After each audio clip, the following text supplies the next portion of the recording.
qui sujet par rapport à Biloko Akolia. Oh, la ministre économie. Oh, il y a ça qui est bon. À quel consomme à Biloko. Mais Biloko est. Mais normalement, sur le terrain, tu vois comment on va s'occimer. Quand il y a $, les airs à commenter. Mais Biloko Akolia, et comme il comment? Les amis cacao, tu vas transporter.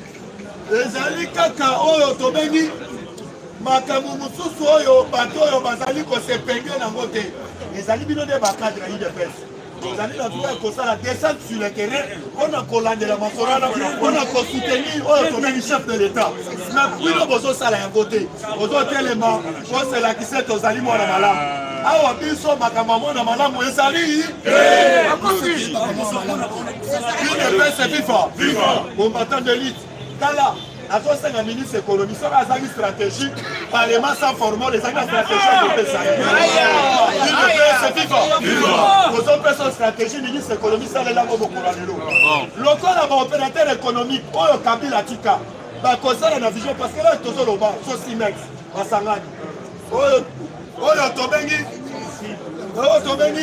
bongo fiti basangani nyonso wana oyo tobengi egal ya mama olive basangani basali liboke moko basombi biloko babomi soki na oyo tobengaka soki mini kongo yaya basombi biloko babomi balingi ete balobi bafaire échouer mpointombolo parce que bamoni calcule baye nango na ndenge babanda kotonga bamboka na bango à cause bopesaki oyo tobengi badanse fois bopesaki bango mboka mais tokotuna bopesaki baopérateur économique bamboka mais mbongo wana basali nango ni yaya awa ministre économique oyeba ete biso tokolandela yo mpo na biloko biso tokotikala kotika yo te même yakokende le plus loin yakoporte yo plainte tokoporte yo parce que yeba déjà na lolenge ndenge osaleli biso peuple congolais totikali kosepela ata buke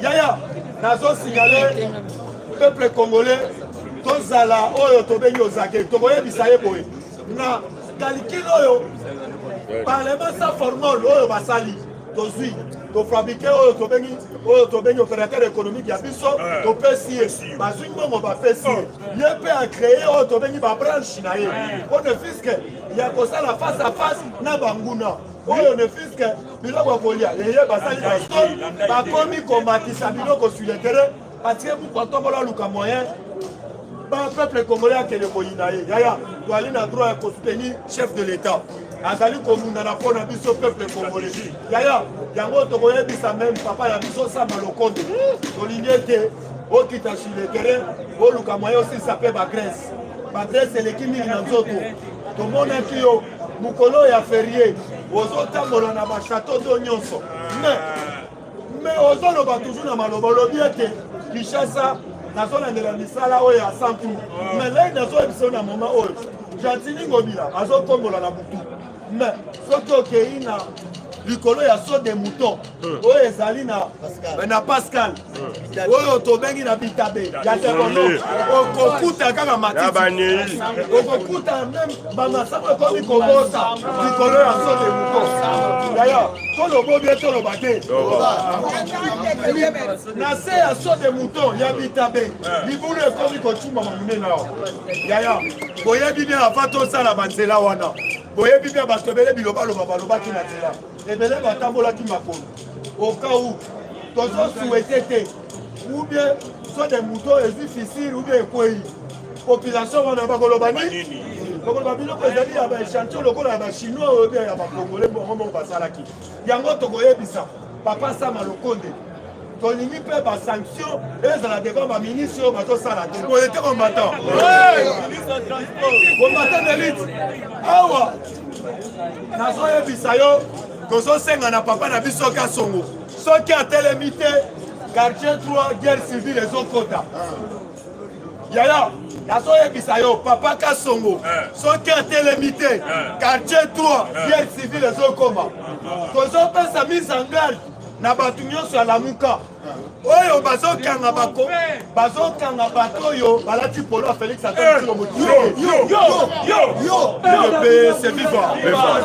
UDPS c'est viva UDPS FIFA.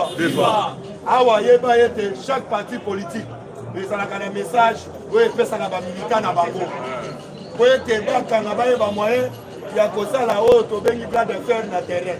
Mais nazoyebisa yo bato alamuka, nazoyebisa yo bakoma na haine moko tobengaka haine tribal.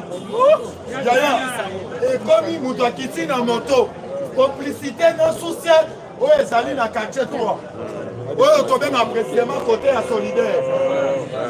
Yaya naloba na panza awa tozosenga remaniement oyo même oyo tobengi bacolonel ya sulsiane bisika bazali baloba papa Kasongo na présence na ngai jeune akiti oyo tobengi na moto. Yaya namoni bajeune wana ya lamuka sutuka nguluma bawele ye o alati polo Félix batortire la police azota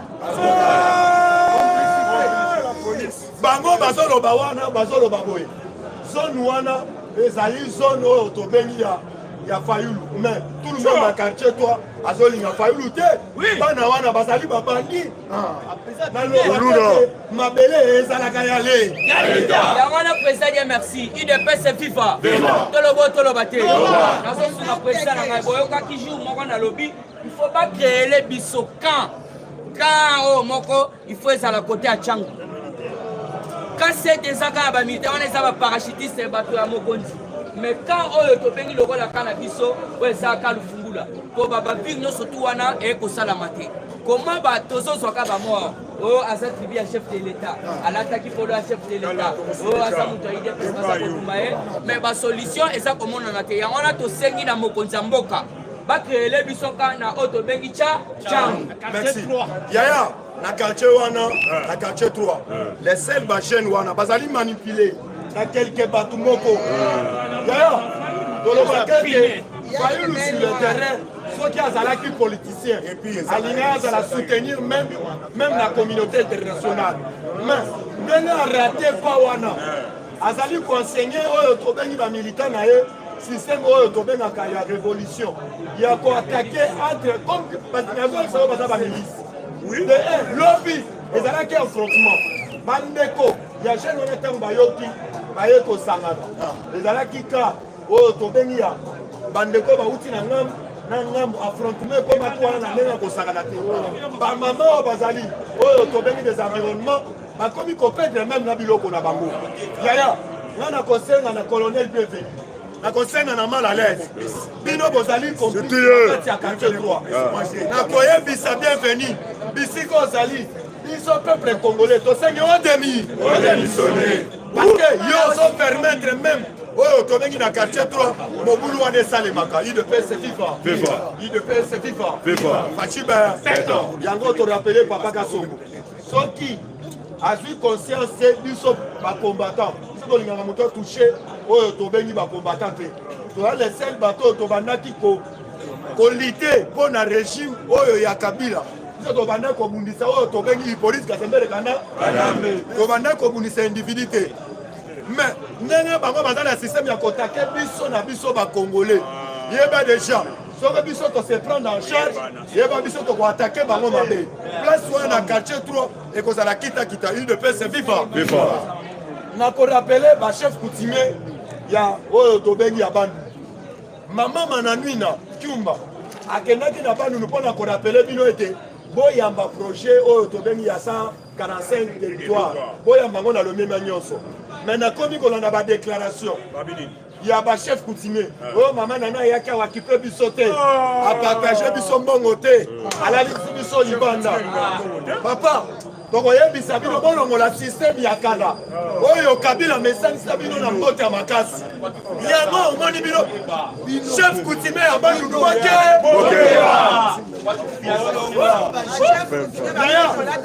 tozokipe te parce que eza le seul chef coutumier oyo boteka pouvoir na bino na Kabila vrai ou faux. les seules provinces oyo ya bandundu oyo ezali na babariere ebele kaka province ya bandundu mais eza na eloko moko te produiaka même société moko ezali te toli na droit ya kotelemisa baprovince na biso projet ya 145 territoire soki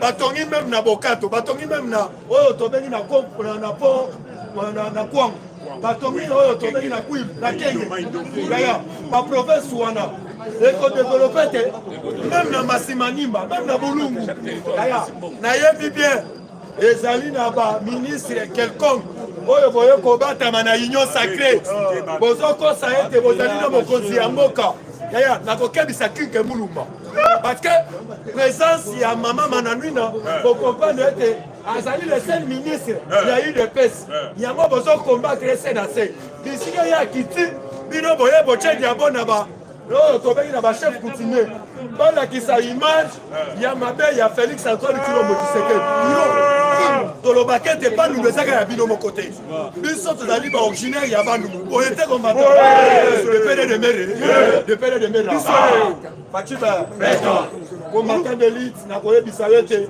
il fallait Congo ya lelo il fallait bamesana na système ya bambota makasi te bachef coutumier nde bamesana kaka kabila tokaki nti oyo tobengi bakike mulumba bapesi bango mbongo oyo tozwi soki bapesi yo mbongo oyo bozwa na epoke ya kabila ti lelo eske ezali wa yango omoni exemple chef de l'état kiti na loja akuti salle d'attente na se ya nzete wana tozomoyo na baprovince nalingi mpe nazwi petit porter ao na kiti na oyo tobengi na bandu nazwi même mutukao nake navandi même na hotel ya kitoko na bandu yaya tomonaka même bandeko na biso bazokende poto ozoyoka ndeko moko abengi yo navandi na province même ya Suisse navandi na province ya France mais yaya yango nakoyebisa il faut mpe todevelope baprovince na biso yango omona Kinshasa ekozala indonde na oyo tobengi na bato bazouta mboka te bato bazouta mboka mingimingi soko remake bamosusu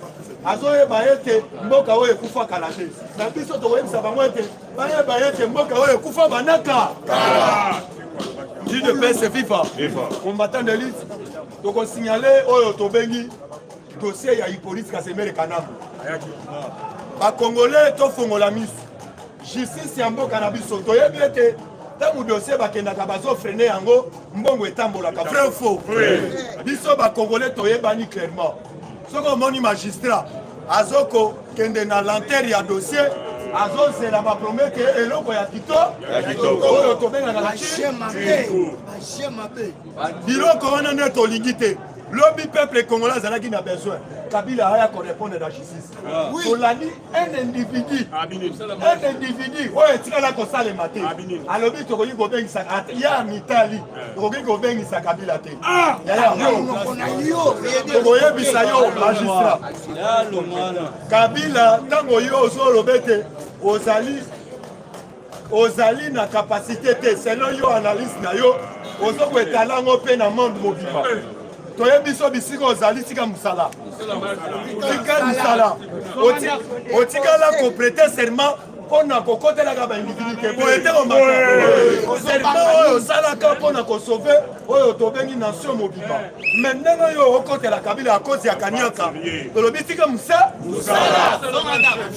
tozosenga na tout le ONG international botelema mpona dossier ya Hippolyte Kasemere nayoki d'ici le 12 aya korépondre mais nazosenga oyo tobengi na bamagistrat nyonso bino nde tokomprendre ete bokanisaki état de droit ekomaki cope na bino yango naye kokomprendre ete quelque bamagistrat Kabila afanisaka bango na kasai akomprenaki ete bazali système ya mbota makasi mais bayokeli bino mawa bozongi sur le terrain bokomisi yango lokola cope yango tokoyebisa bino biso procès wana tokoya mais yo magistrat oyo lobi ete ozali incapable ya kosalisa dossier ya Kabila te okokuta na biso na nzela na yo toyebisi yo apati ya lelo ke lelo mai na sukawa natikeli oyo tobengi chinois bonkuna te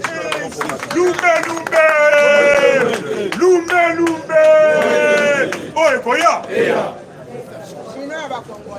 UDPS FIFA UDPS FIFA UDPS FIFA Tshisekedi Frère National Le peuple d'abord. Bonjour, bonjour. Bonjour les sous. Bonjour. Ebwenge. Ebwenge. Losako. Wetwa. Jambo sana. Nalingi to bete na président Dieu merci maboko pour na ba news oyo apesi. Yaya salaka déjà na auto bengi. Donc action ya ko encourager na ba président ba atoka. Président Dieu merci azotoka pona kaka yo faire comprendre. Mais yo telemi on a tous le de pèse viva au terminé tiloko là viva moro ya la musique. Il de pèse viva. Oh ezali parti au pouvoir.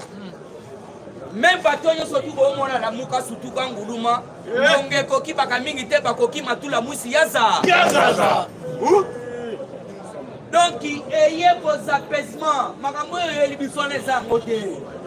Peut-être que c'est mais au pas bisoté. Bisoto repeso nengeni ni muko tombolo asako tambola. Nengeni ni mo mai asali alala ki wapi azala ki wapi. Mais maman mozo ela biswana e ozalate. Yanga so mona mokonzi président Dieu merci akotoka pour faire comprendre toujours information. Je pense ce qu'on a quatre actualité. Alors photos à la même morale boy des combattants. Alors Fachibe avant de ça boy yo na ngai toza ko soutenir ndeke Fachibe. Muto sala kana ba konsimi balete. Muto sala kana ba konsimi balete. Soutien à yo puisque merci na maman Marthe Kasalou. Dans un message malgré to kutanaki na yo te. Il faut to le ba vérité.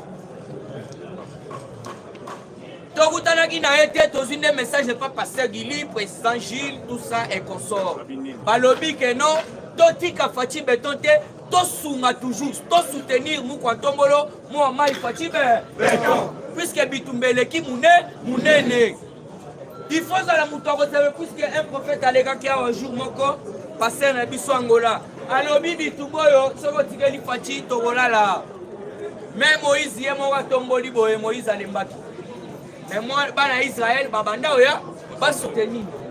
Vous êtes combattant. Donc, bison na bino, to lembate, to sala toujours ya Fatibe. Voilà. Donc, on dit ce qu'on a quatre actualités politiques. Il y a des bossés saboy. Tolobo tolobate. Président Miyaka lobaka na tuta, na panza, na loba. Toujours dans quatre actualités politiques, il y a des bossés yebake Fati.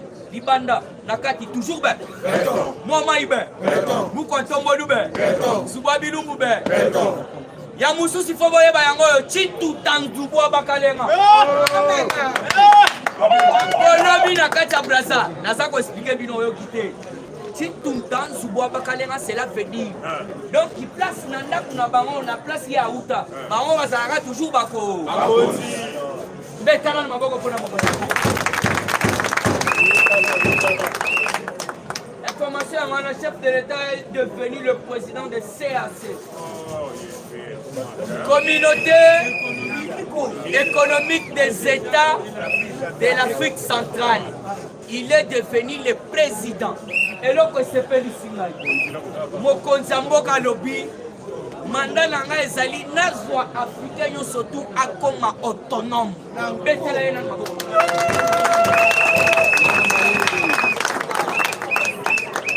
Yebo konzese olanda ye toujours. Malgré bokolo baboko sala boye ko simba te. Lobi mo konzamboka avec Denis Sassou Nguesso. Remise et reprise. Basali remise et reprise lobby. On a CAC. Donc facha comme l'Afrique économique. Donc ba pays surtout basa membre ya CAC. Afrique centrale. Voilà, merci beaucoup. Facha sa kota la bango sa ko pesa ba directive. Alors toujours na kati actualité, yami baleza la ki boye. Lobi na exa kibino figolé en bongo. Na tout à te. Na lo bateau, na lo bate. Merci Zambé, puisque lobi na exa kibino, vous comprenez qui n'a été. Mais il y a un appel. Il y a Ben. Na Congo ya Otobengi Abe Blaise. Kwende. Oyo ya Ben. Alobi azali ko se pénétrer dans comportement ya frigolé ambo. Lobi boyo ki nga moronde na telemela ki ambongo. mais sali ke kuna na beni abe moko aganga abe atelemi alobi nini bokolanda toloba te puisque Fridolin Ambongo atiki na ye mission na ye ya koloba évangile akomi kokota na kati ya politique kodéformer même parole oyo ya chef de l'état obanga na le chef de l'état puisque un chef de l'état il faut mériter respect. Le chef de l'État, il faut mériter respect. Pourquoi? Tomoni même en bongo akokende kokosa. Yo muto église catholique aux d'accord mais yo kao. Abbé Blaise Kwende de Beni regrette le comportement du cardinal Ambo. Et il insiste en disant quand son immense cardinal déforme le parole d'un chef de l'État pour plaire aux gens. Donc c'est vrai que mokonzi mboka alobaki ke et ça prouve que mboka ese ekufa bandaka mokonzi mboka bo répéter et boyoka bien makambo mokonzi mboka alobaki mboka ekufi te alobi mboka ekufaki depuis ka siko yoka place cardinal Ambongo ke kosala 1 mboka ekufa kala nangimi yango pourquoi parce que na kati ya église nzambe tokobeta politique te parce que na kati na ndako ya nzambe même na hôtel oko déformer makambo ya chef de l'état donc mboka ese kufa bandaka ya mibale okozala d'accord nanga tokei oyo kana oto bengi ya be IDPS viva abe alobi boye ye a déformer maloba mboka pour plaire aux gens donc mboka ese kufa depuis kala et surtout quand on apprend que cardinal Ambongo na élève nyonso tu ya école catholique azwaka $100 mboka ekufa te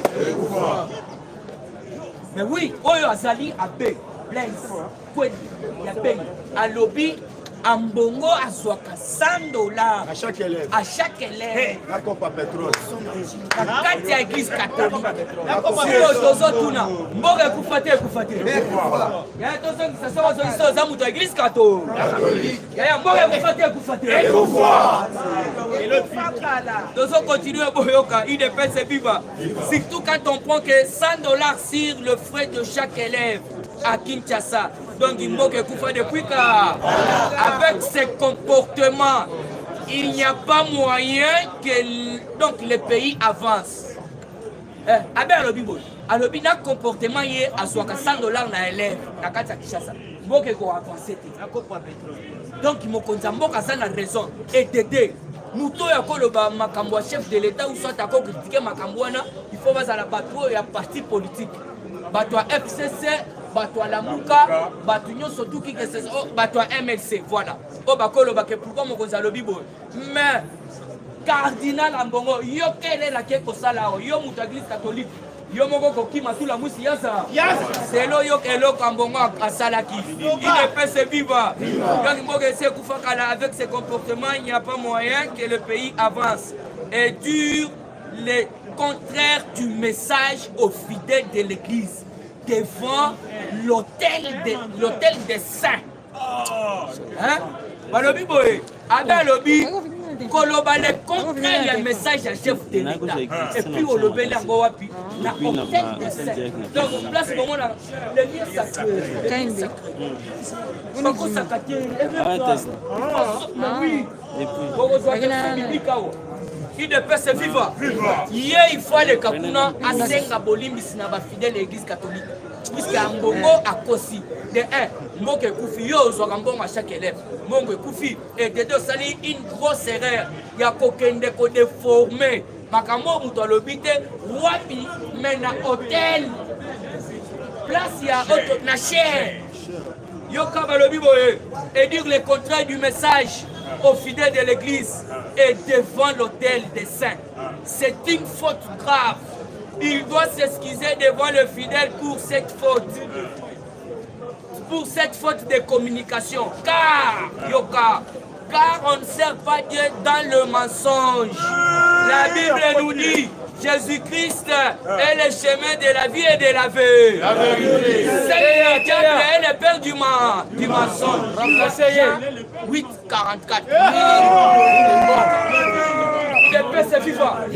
UDPS c'est FIFA. Information ya mwana ambonga so kwa chef de l'état mambo l'hôpital. Jean 844. Abba lobby, on ne sert pas Dieu dans le mensonge. Car le diable est le père du mensonge. Donc, il y a des télémina et tombé. Na et tombé le yabasantu. À Kossi. Cela veut dire qu'il y a collaboré dans Satan. Toujours dans cette actualité politique, Adolphe Mouzito, tout le bon, tout le bateau. Adolphe Mouzito, cadre à la Mouka, cité dans une affaire, au Boyoki, la justice belge. Alors, puis Mouzito va passer pot de vin. Pot de vin, il y a Otobengi, donc il y a 56 000 $. 56 000 $, Oyo va payer le pot de vin. Wana ezali depuis 2009. Oyo Mouzito va faire ça gagner. Alors pour des vins déjà basi ba lobby. Ezali kori. Bientôt Bokoyoka, Adolphe Mouzito na filé. Alors au mona Adolphe Mouzito peut faire solo li à lobby. Oyo nani oto bengi pes la muka sukuka mu. Madidi. La minute nazo ebsabino Madidi azuka. KO. Depuis Yoki Oto Bengi dossier à 145 territoires. Mais s'il fait des films, au moins il faut l'encourager. Il ne peut se vivre. Papa Zala la courage. Il un investisseur et vous savez que les ailleurs que vous avez réfléchir chaque don. Il ne peut se vivre. Donc il y a un commis combat, on a fait ça un message kakapo pour Longo.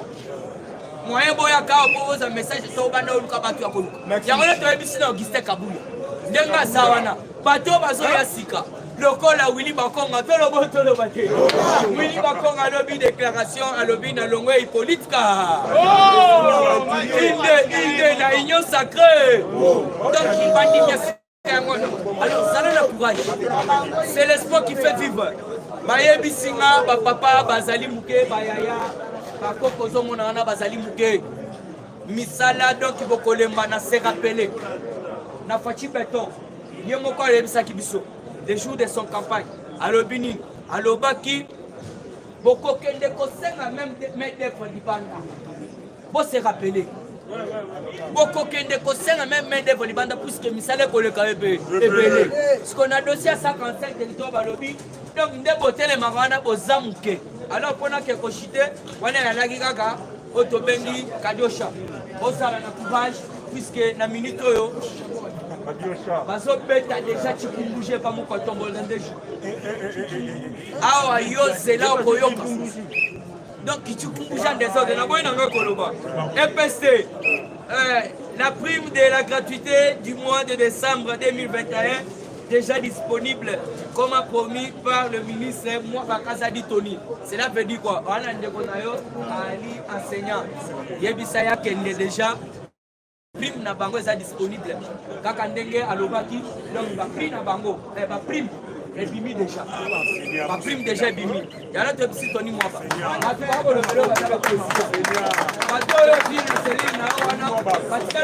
Message mais aussi message de lobby aux enseignants les cas déjà prime il y a auto bengi donc il y a 2021 en décembre et c'est bimi ce qui peut aucun reçoit il y a qu'à payer au tato là prime de gratuité merci. Alors on a dossier à maman nana na lingi na ngana betaka eloko muke Kadiosha bamoni musala maman nana azosala musala makasi LDD to yoki kendenga sawana. Il faut marcher surtout à la maboko na ye. Yango no yoki voyage na ye. Kuna na bandu. Bande kona biso bandu na zo senga bino. Yaya, ebwenge. Tolingana oyo president Miyaka lobaka. Tolingana tozala bomoko. Mama nana kenda ko kabolela mutumbongo te. Akenda ko yebise bino message que non, chef de l'état azana vision ya ba projet oyo linge banda na kati ya bandu. Entre autres aéroport. Faut batongela bino aéroport. Depuis Walagina Mobutu, Oto Benga Adolphe Mouzito, oto bengi pe gouverneur na bino kozalaki ya Kimbuta atika kosala bino eloko te siko mama nana ke na message ya chef de l'état ya koyebisa bandeko ya biso ya bandumba général pa ikongila bandeko na biso ya Masimanimba bandeko na biso ya Kwilu Kwango Mai Ndombe bazoyela bino na baprojet alors botika motema mabe oyo bandi koloba ayaka boleli biso mbongo te asali boye te alors makambo eza ebele mais nazochite na dossier ya Onatra tokokontinue nango lobi balobi Onatra balingi babotole ndako na oyo tobengi bejefi alingi arécupere ndako pourquoi ndako bomoni ezali immeuble ya kilu immeuble ya kilu bazolinga babotola yango Onatra mpona oyo tobengi nyongo ya mutu moko particulier alors mpona respect des temps natikali président merci pour encourager Tchad UDPS viva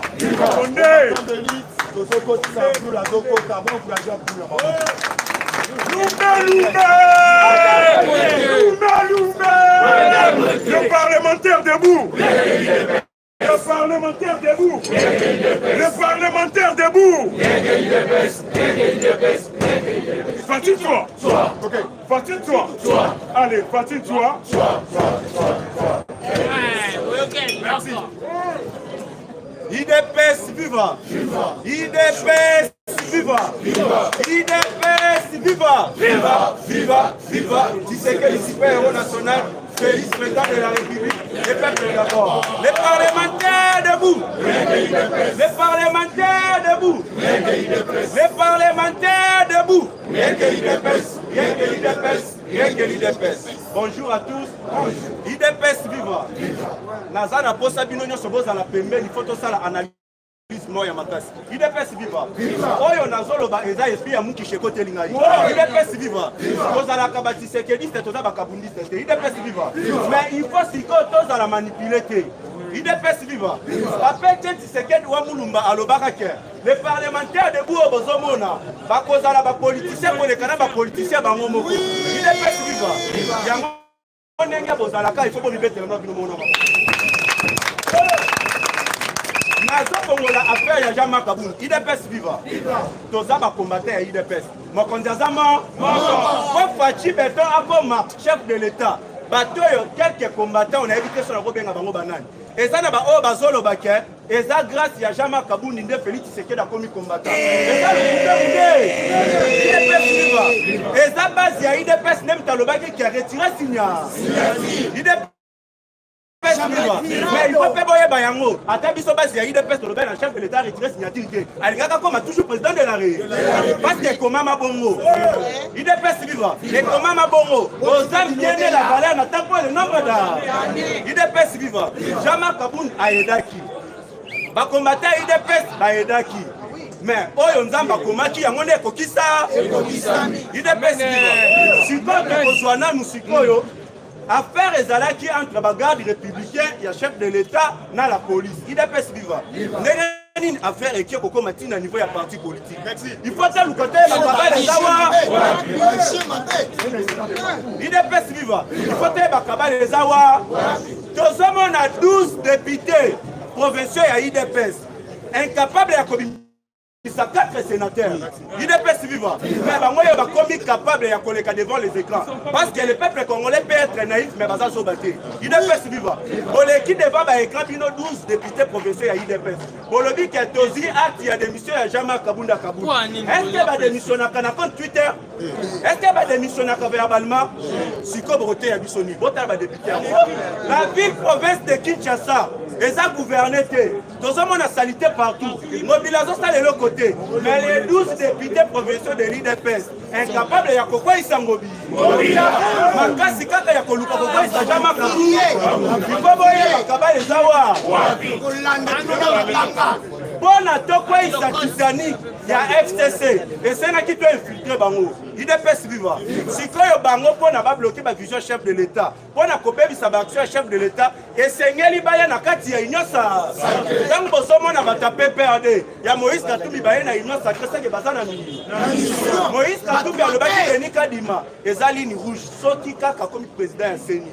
il faut alongwa inyosa mpona nini azolongwa inyosa ke te parce que mpona ayeba plan ya adversaire na ye il faut azala na ye idps viva mais ye wana azotambola azoloba ke en 2023 ngai na kozala candidat président mais tandis que oza na inyosa ke inyosa ke aza na candidat kaka kombo ya fatibe tosi tomoni Eliezer Tambwe oyo aza katumbiste aleki alobi nini ke toza korekolte basignature mpo na kokoyisa Jean Makabu idps viva sikoyo bango bakoganye nini il faut bakomprendre kabale eza wapi na ane oyo toza na yango eza ane oyo bazobenga pré-électoral toza na ane ya discussion te toza na ane ya koswana te ya kokabwana te idps viva baza na mission mpo na koaffaiblir chef de l'état il faut babanda koatake bato ya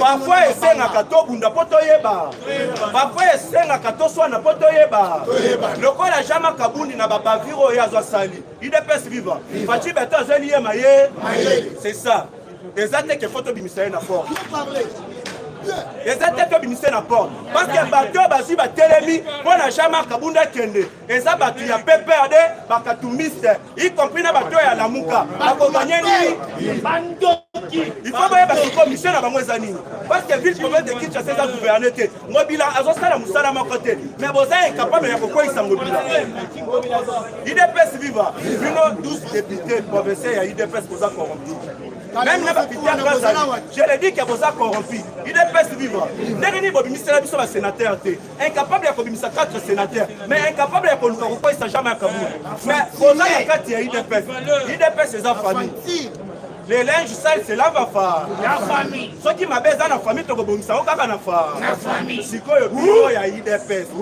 boza kokende kosangana na bato ya Moïse Katumbi na bato ya PPRD mpona kokweyisa mwana ya ndako na bino bokoganyeni ezaka ozala mayele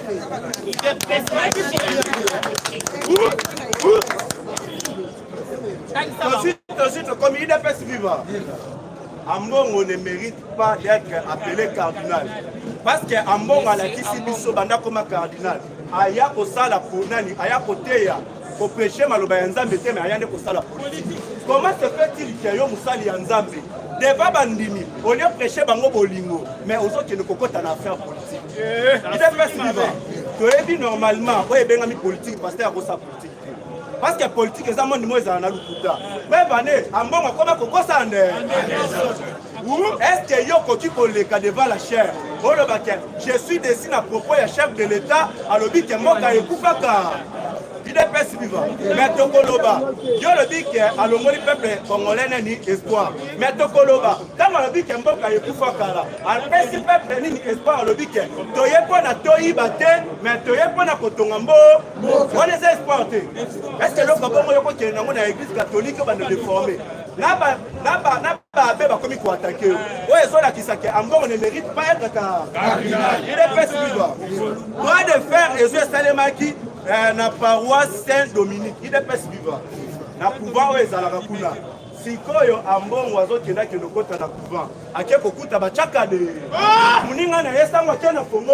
Ambongo yebe. Ozalo kimune. Ozape Centrafrique. Ozape Congolais te. IDPS vivant. Soma na mboka na. Obo ezaya bako. IDPS vivant.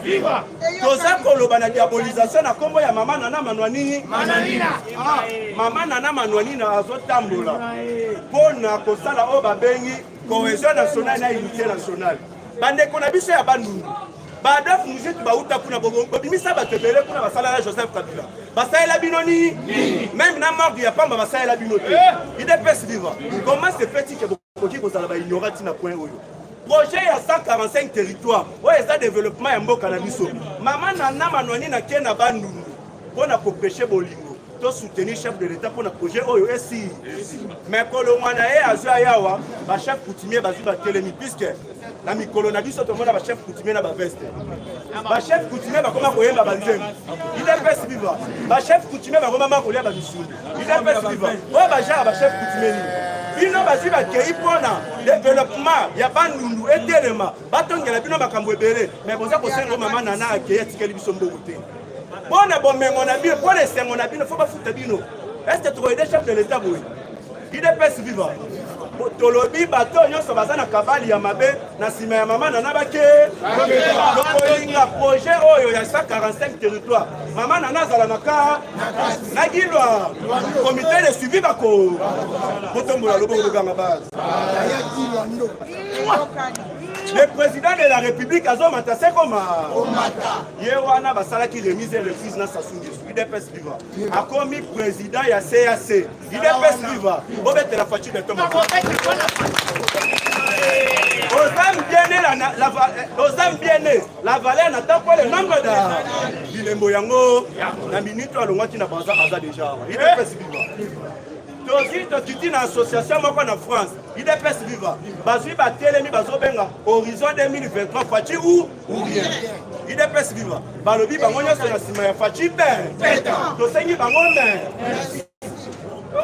la haute cour militaire a rejeté koya ya Joseph Kabila pour na kosamba IDPS Viva mais sikoyo faut tosala mwa quelque analyse a rejeté yango mpo na nini parce que soki atosala toujours baanalyse moko na ndenge moko ya shosho sans pourtant koraisonne malamu donc okomisa bamagistrat nyonso miyiri IDPS Viva mais ngai na mekai na kozonga nao na constitution baprotéger Joseph Kabila mpo na kotika ngwende batya na constitution balobi boye un ancien président un sénateur en vie bacrime oyo azosalaki pendant ntango abandaki kogouverne mboka après avoir kotika bakoki kolandela ye na bacrime wana Floribert Chebe yana bazana Joseph Kabila bomaki etango azalaki nani IDPS Viva il faut tout ça là analyse bien parce que la haute cour bango mpe bakokende bakolandela oyo etangami mibe jamais bakozwa ye ngulungulu bo yango pape Tche Tshisekedi wa mulumba alobaka clairement alobi bato bayaki na Joseph Kabila bango nde bakozonga na parce que bamindele baza na posa constitution na biso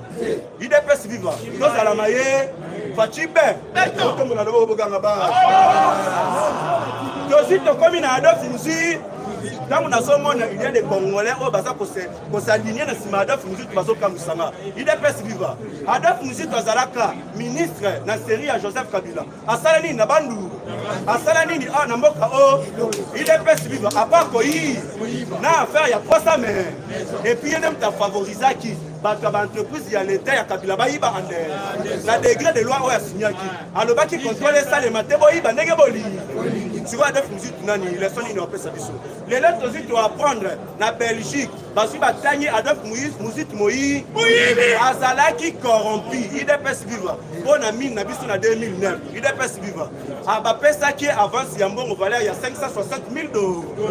azando sikoyo bino bozala na nsima na ye kwana peuple congolais changement de mandat ntango chef de l'état azwaki pouvoir alobaki changement de mandat développement ya mboka oyo eza na changement de mandat IDPS Viva yango mpe eloko esala yanga mpasi le président de la république asali don ya batrans académie ya 100 oyo etikala kosalema jamais olie bopesa ye merci bobandi kokende kokritike kaka mpo elongi na ye ezali siko ntango balongoli elongi nde bosepeli boza bandoki minene etika oyo babengi NG IDPS Viva epuis tokosenga na kasongo IDPS Viva tokosenga na kasongo bagroupe ya bato ya lamuka baoyo baza na information ya kopesa na terrain te bakomi koatake bato oyo bazolata biloko ya chef de l'état IDPS Viva o wana eza plan moko bazoluka soulèvement po eza balider na bango nde bazoloba na bango eza bango moko te ce sont leurs leaders nde motu bazoyebisa bango ke bomoni bato balati elongi ya faci beton bobundisa bango parce que le Kasaye banda chef de l'état du pouvoir bakasaye bakufi ebe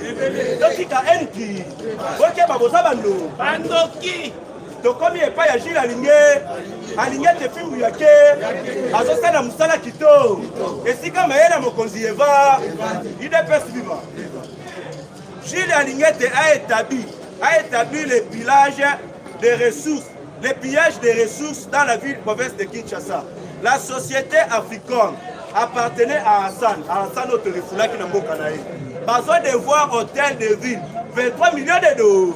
Ndenge nini Jules alingi ete ayebi ya en tout cas Jules alingi ete pas omérité mpe babenga yebe ozobetela Jules alingi ete mabuku Nicolas Kaza diwe véritable wa oyo azosala barecette ya maka les régies financières signe le contrat de performance afin de mobiliser 7,1 milliards de $.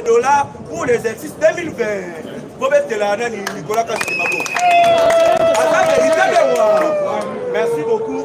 parce que namonaki bazotuna banimero na biso parce que eza na bandeko baza libanda ya mboka baza na baproblème oyo esengeli baloba na biso idps viva numéro na ngai eza plus 243 89 60 77 556 89 60 77 556. Merci beaucoup.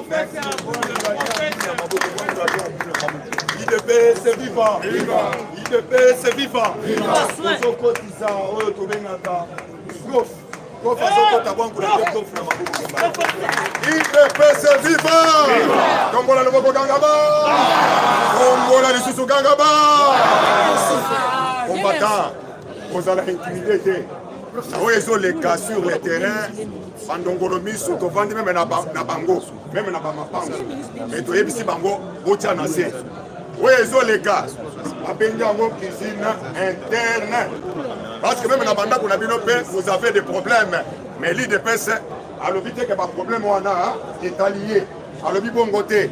C'est ainsi au stade actuel bande konangai et Sengeli to enterrer même dossier wana.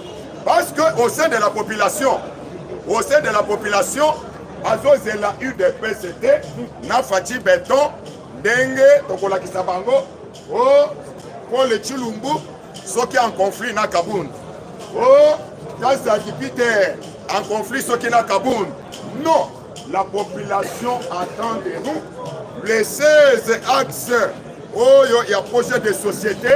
Oyo Fati Béton a dit qu'il y a la population la campagne électorale na yé to yebisa bango que uta ye azana ngwende to komi wapi na ba 16 axes wana nyonso c'est ça ce que la population attend makambo dollar makambo kolia c'est ça ce qu'on attend de nous et c'est le discours même auto contenir en 2023 mais oyo nyonso ezali ba distraction ezali lokola moto azali na oyo ya moto ye sengeli asala a commis comme la batou, ma distraction. Tout le monde a ma distraction. L'année est une année électorale. Pour gagner non seulement tous la présidence de la République, mais nous devons avoir une majorité solide qui puisse nous permettre tous dans la main libre pour tout ça l'année, tout pour qu'il y ait action gouvernementale, Nabiso. Yangoana, nous lançons même un appel pathétique na Augustin Kabouya, Mouanabouté.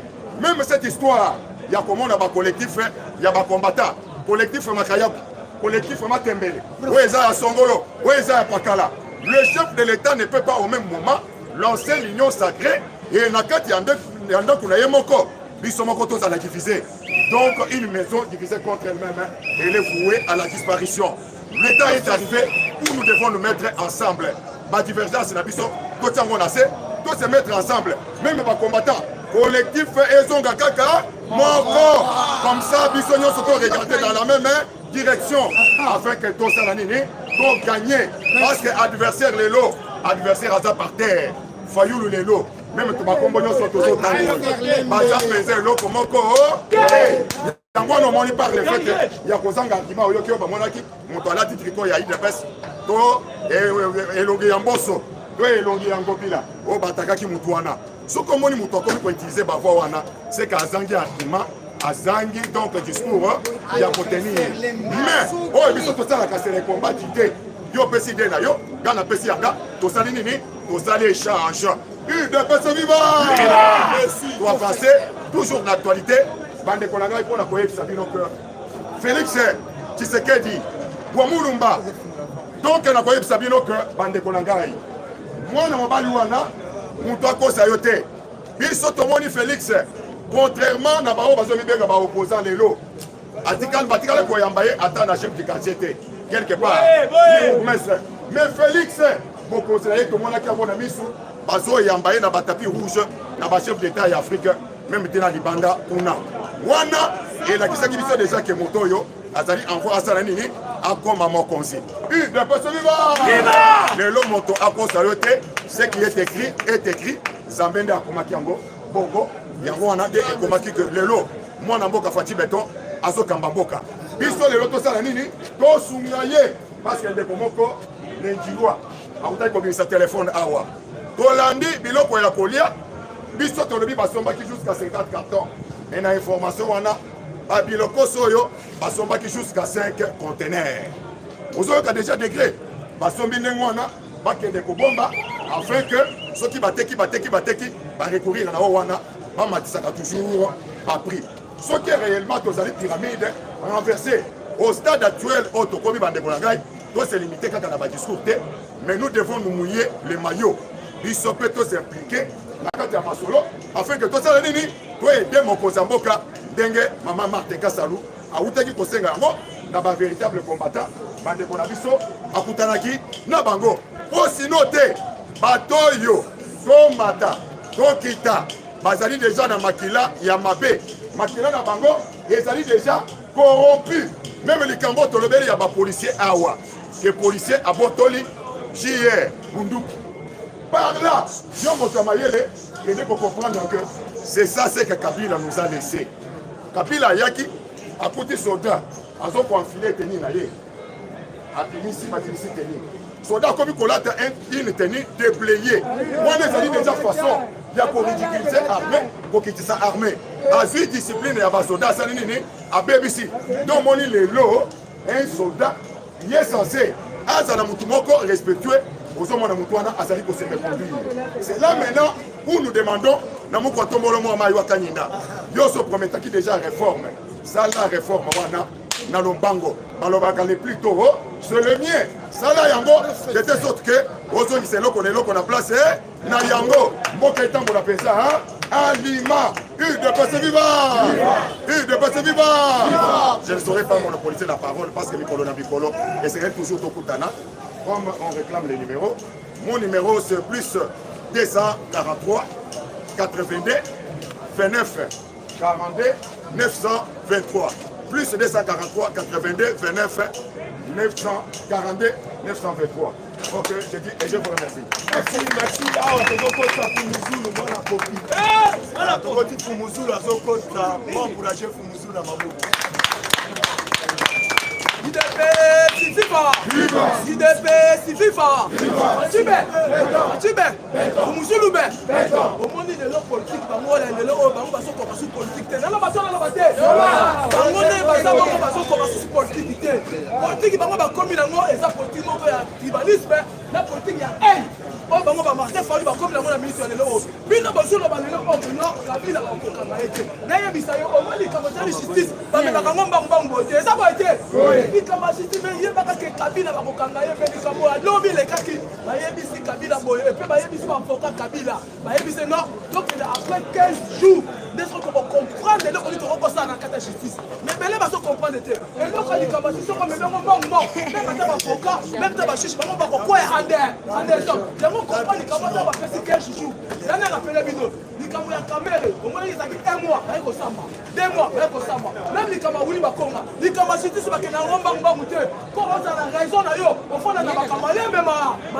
mais yebaka mo deja me bavoka balobi le 15 après 15 jours wana ntango bakoya bazokata makambo deja mbala moko yango comprendre yebisi bino deja boye tona bazokoka susu politiki te politiki bango bakomi nango eza politiki ya tribalisme na politiki ya haine nde na miti osusu ntango na secrétaire mais facile bato osolasa bango kaka il est garant de la nation beta fungusili maboko makasi fungusili katekoli bango katokosuka justice yango comprendre tozobeta sete mingi epa badepute provinciaux wana nayebisi bino boye oyebi ke le 31 décembre peuple congolais aregretaki mingi peuple congolais ake koyebisa bukumese moko boye sokolo pakala ayebisi babiloko fatia tindi bapoisson de mer wana bazoteka yango 2000 fois bukumese azongiseli peuple congolais réponse boye non ndenge eza boye makambo na bino kuna etalinga te bokende kopotana kuna sikoyo yango tozoyesa badepute provinciaux biloko bino bokosapa babukumese eza ya nde yango wana eza boye te mais sikoyo bino badepute provinciaux likambo ya bino te bozokota yango ndenge nini sikoyo parti ya lelo oyo me aparti alobi zandu oyo eza bino bokodefendre zandu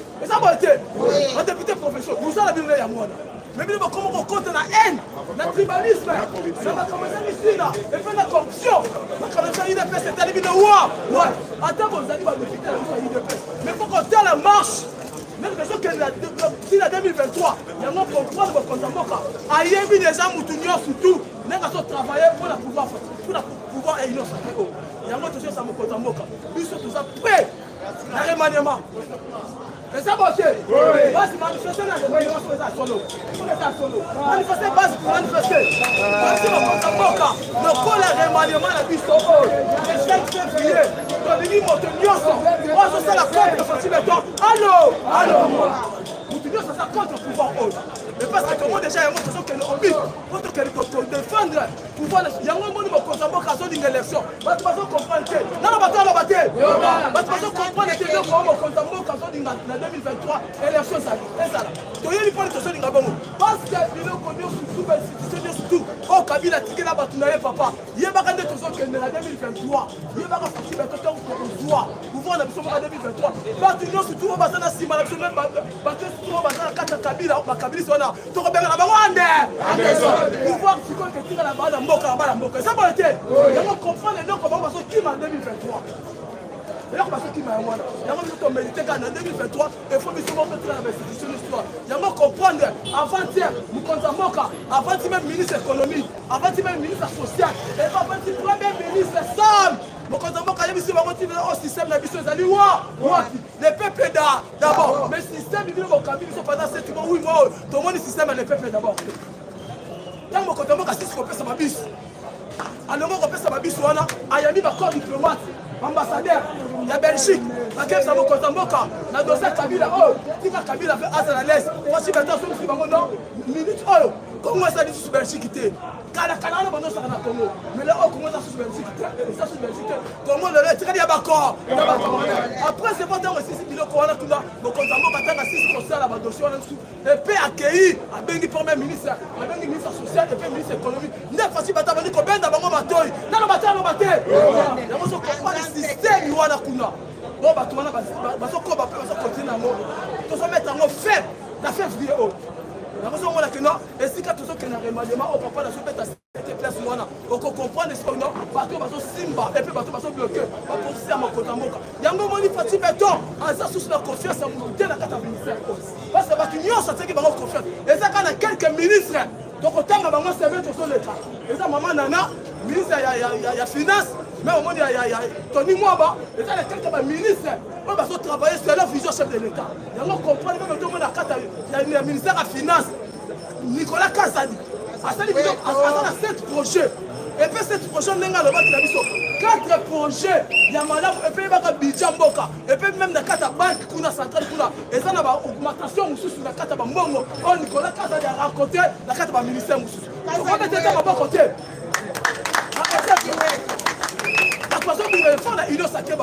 Et puis maman Nana, dans sa 45 territoires, mon compte a renouvelé sous confiance.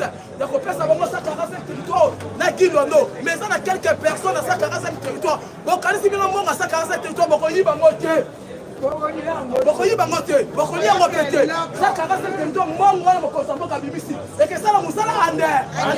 On a peuple congolais à sa sortie, ça boté. Et il y a pas de province à mission Nyoso, ba chef coutumier, ba chef d'Iri, ba chef du village, ba ça qui va très minel. On passe à 45 territoires et ça délivrance à Boko. Oui. Amen. Peut-être ma Boko ma casse comme ça délivrance totale. La mort. Et puis ba le bien pendant 1956.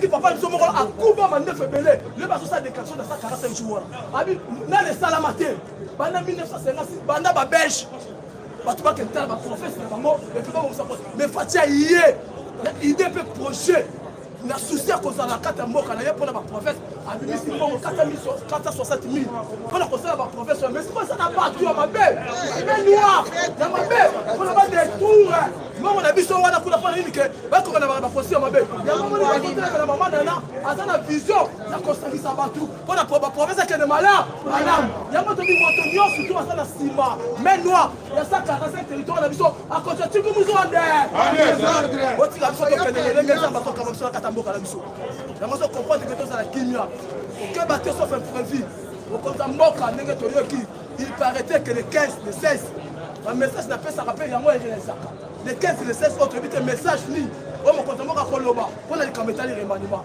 pona ngabilo to kutani lo on batangeli to kotisa o to bengi de konabiso Messi o to benga kamia na copie on battant pour encourager la maboko combattant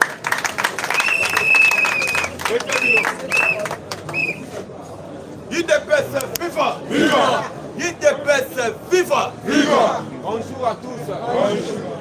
Mwana mame, mwana mama, Mambu Maso nayebisi yo masolo ya lelo tozobanda ngo na diploma na diplomatie direct tozomona chef de l'État oyebi chef de l'État depuis mardi asalaki déplacement akendaki na Brazzaville po yeso akei tobongaka papa akei azongaka na char akendaki comme président ya Union africaine azongi na double bras président ya Union africaine na président ya CAC Communauté économique des États d'Afrique centrale. Oyebi communauté économique qui a État d'Afrique centrale et sangisaka na kati nango au moins 11 pays.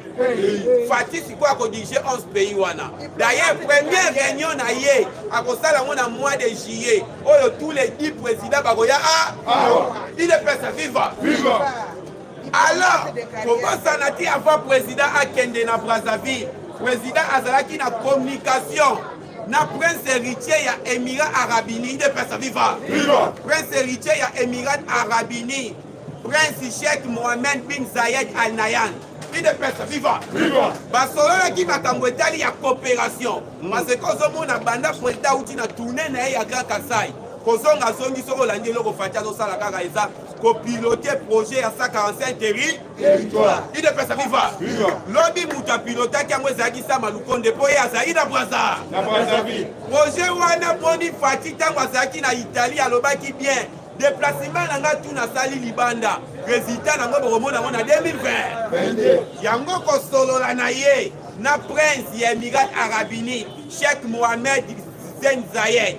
Basololi na oetali coopération parce que président Félix Tango akendaki kuna il de pesa viva. Au mona il président signaki na ba contrat ko sa la biso ba aéroport. Tous les territoires wane ko sa aéroport na ba. Il de pesa viva. Kozonga ya président de azonga ki lobby. Fin ya mois oyo kaka président azo sala déplacement. Déplacement azo sala azo kende na Congo central. Il de pesa viva. Fatia zo kende na Congo central. D'ailleurs au moni communication a déjà édimé. Ok, na Congo central kotia Pierre. Bazo banda musala ya port en eau profonde. Il est pas ça viva. Port en eau profonde. Oye kozala port a munene na Afrique centrale. Ba pakebo ba bateau ya ndenge na ndenge kotelema. Projet wana belge atika ngo Mobutu asala ngo te Kabila baleka me fatia zo koksaya. Yango. Fin oyo ya moi oyo azo kende na Congo central kotia Pierre. Il est pas ça viva. Yango tozo benga na minute o fati repas. Azo réparer nyonso oyo babo il est pas ça viva na minute oyo bazo longolela yo biloko ya très important na mutu na biloko mako ezanga ti bakoloba tie que président Félix Tango asi bo continuer 2019 akutaki croissance économie ya Congo na 0,6 2020 Fatia Matisi yango na 1,7 2021 ekomi na 5,7 bakolobele loko wana te il est pas ça viva.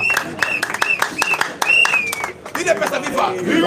Asi croissance économique na 0,6. 2021 économie na 5,7. Babi Fati, yango moni banque mondiale a auto félicité. Alobi di jamais vu. Nan to mona eloko oyo. Yango moni na bakaliki Fati soka beti 10 ans. To beta li solo mususu na mboka oyo. Bakolo batie que SNCF, Société nationale ya chemin du fer du Congo. Et sont ici des trains, des lignes à train oyo kufaka. Il est pas ça viva. Bango na minute oyo bazolo kotababilo koma kwa wezanga ti na proba ambrier yo. Ba ebi ke tozo kende na mapona. Na lobby pouvoir ya IDPS, Mututu a participé de façon que to soit pouvoir Mututu a tia libanga na ye. Ata jama Kabundu wana a participé qui peut na pouvoir yo pe au participa. Y compris ba diaspora msoupe papa participa. Yango moni il faut pas qu'on caractériser ba diaspora nyonso. Il est pas ça viva. Les gens ba diaspora msoupe ba bunda na ndenge na ba. Donc am si poste awa c'est-à-dire a mérité pas son poste. Yo tango so bunda awa bango pe ba ndeko bunda kuna na ndenge na ba. Il est pas ça viva. C'est ça. Basungaka biso pe na tango tozalaka na opposition. Ba sal mususu ezalaka na ba poto wana ba conférence ba papa Etienne. Ezalaka pe na contribution ya ba diaspora. C'est ça diaspora nyonso aza mabete. Il est pas ça viva. Yango na minute oyo tozana objectif moko ya unité. tosepeli lobi na message ya directeur ya cabinet ya Jean Marc Kabou alobi alokeli base IDPS viva parce que biso na IDPS tolobaka base nde moko Fati ayokelaki base lelo ye akomi chef de l'État ye pe encore ayokeli base ayebaka nzela na ye liboso ekofongwa parce que IDPS eza le seul parti oyo mututu atrahiraka ngo avasaka te me akendaka na kokwea IDPS viva IDPS viva kobosana te avant président akende na Brazzaville aparticipaki kotia fiere flair na ebembe ya mavu malgré nyonso oyo mafungu asala me mutu soki akufi ifo koyeba valeur na yango na babi mutu tu aza na valeur na ye na IDPS viva c'est ça oyo biso tolukaki yango wana ezaki te zonga na raison parce que bitumba na minute eza bitumba ya élection ya 2020 bitumba ya élection ya 2023 il faut kobosana te d'ailleurs omonaki lobi oyo elekaki na makambo ya Kabila IDPS viva pourquoi haute cour militaire elle déclarait kolobake eza incompétent à rejeter nini ya demande ya ministère public mpona kobengisa Kabila eza bango te nayebi si moyibi soki angia koyiba na ndako wana ifo sala na mpeti IDPS viva ndenge bango de babanda ko dirige biso bayebaka déjà il faut kotia oyo tobengaka babiloko moko boye de façon que un jour tokozala te babiloko wana eprotege biso tomonaki yango na dossier ya Matata Poto IDPS viva cour constitutionnel alobi ke na sa bato ebeyebaka isi ya cour constitutionnel alie mbongo eza bongo to bongo te mais na mibeko na bango batali na constitution balobi constitution ye agissaka kaka président oyo aza enfant donc bayebaka tosala eloko moko balwa moko un jour tokozala te moye balandela biso eza sikoyo crainte na bango eza nini IDPS viva bayebi kene élection oyo Fati akozala na ye eli mais akozala non seulement eli mais akozala na majorité ya union sacré kotiela yango motema te IDPS viva eza majorité ya kobamba majorité oyo tokotiela motema ekozala oyo biso moko tokozwa ide soki tofati ya IDPS abimisi ata 280 députés yebake tolali pongia babe wana lwa nyonso Fati akoloba kolekisa ekole Fati akolala bwala muti alobi lwa moko boye bokata mutu wana mandefu nasu tous les députés maboko liko IDPS viva c'est ça yango moni inquiétude na bango sikoyo bayebi ke il faut kodestabiliser IDPS azwa majorité te yango moni basali bloc nalobaka bien makambo ya Jean Marc Kabou ekoti bango na ni IDPS viva mama fandeli bana na ye ya soso bana soso bango mibaye bazoswana yo libata obimeli wa IDPS viva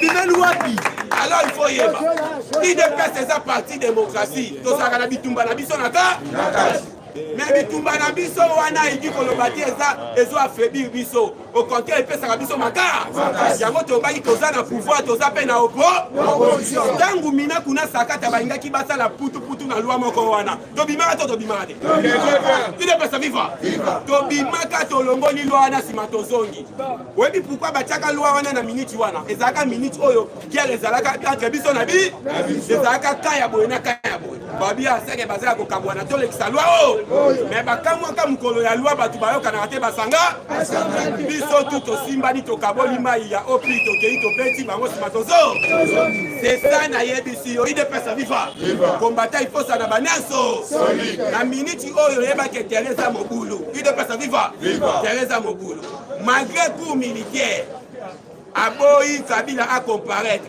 mais lobi lisusu bolandi justice a saisi dossier miba cette fois-ci sikoyo est-ce que Olive aza na immunité lobi ya Olive ebani égal na Sidwal IDPS viva afongoli dossier ya égal na Sidwal yeba objectif na bango nde nalobaki ezalaka toujours koboma nyonso ya mboka kosala ya bango ya pri nazoyebisa yo baboma nazo basala na kinga IDPS viva tala niveau alors combattre na minute oyo tozala soudé ennemi ya IDPS eza IDPS te ennemi ya IDPS eza bato bazolinga bakolisa régime na biso merci combattant rapela motoka numéro plus 243 82 60 13 538 Merci. 243 82 60 500.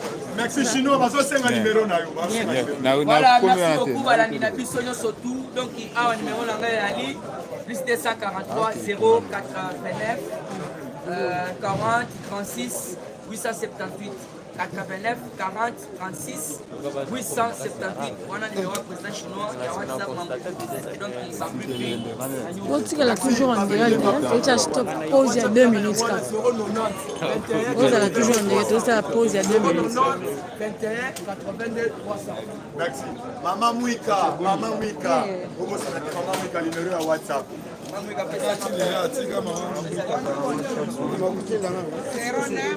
09